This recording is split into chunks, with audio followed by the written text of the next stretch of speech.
சிறுவன் கடத்தப்பட்ட வழக்கில் ஏடிஜிபியாக இருந்த ஜெகன்மூர்த்தி அவரிடம் போலீசார் தற்பொழுது விசாரணையை தொடங்கியிருக்கிறார்கள். அண்மை செய்தியாக நாம் பார்த்துக் கொண்டிருக்கிறோம். விவரங்களை செய்தியாளர் பாலாஜி வழங்க நாம் கேட்கலாம். பாலாஜி வணக்கம். தொடர்ந்து இந்த விசாரணை தொடர்பான தகவல்களை பகிர்ந்துக்கோங்க. வணக்கம்.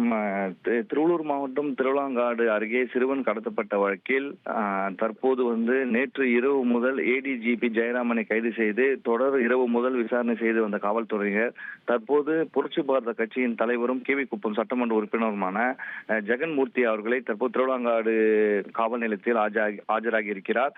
அவரிடம் இன்று காலை 10:45 மணி முதல் தொடர்ந்து விசாரணையானது நடைபெற்று வருகிறது. திருவள்ளூர் டிஎஸ்பி தமிழரசி மற்றும் காவல் ஆய்வாளர் இன்ஸ்பெக்டர் நரேஷ் ஆகியோர் தற்போது அவரிடம் விசாரணையை மேற்கொண்டு வருகிறார்கள். பலத்த போலீஸ் காவல்துறையினர் பாதுகாப்பு பணியில் ஈடுபட்டு வருகிறார்கள். காவல் நிலையம் முழுவதும் காவல்துறையினர் குவிக்கப்பட்டிருக்கிறது. விசாரணையானது தொடர்ந்து நடைபெற்று வருகிறது. மேலும் இந்த சிறுவன் கடத்திய வழக்கில் எந்த விதமான சம்பந்தங்கள் இந்த புரட்சி பாரத கட்சி தலைவர் ஜெகன்மூர்த்தியும் ஜெயராமனுக்கும் இருக்கு என்று பல கோணங்களில் காவல்துறையினர் டிஎஸ்பி தமிழரசி தலைமையில் விசாரணை நடைபெற்று வருகிறது. செய்திகளை உடனுக்குடன் தெரிந்து கொள்ள உடனே சப்ஸ்கிரைப் பண்ணுங்க.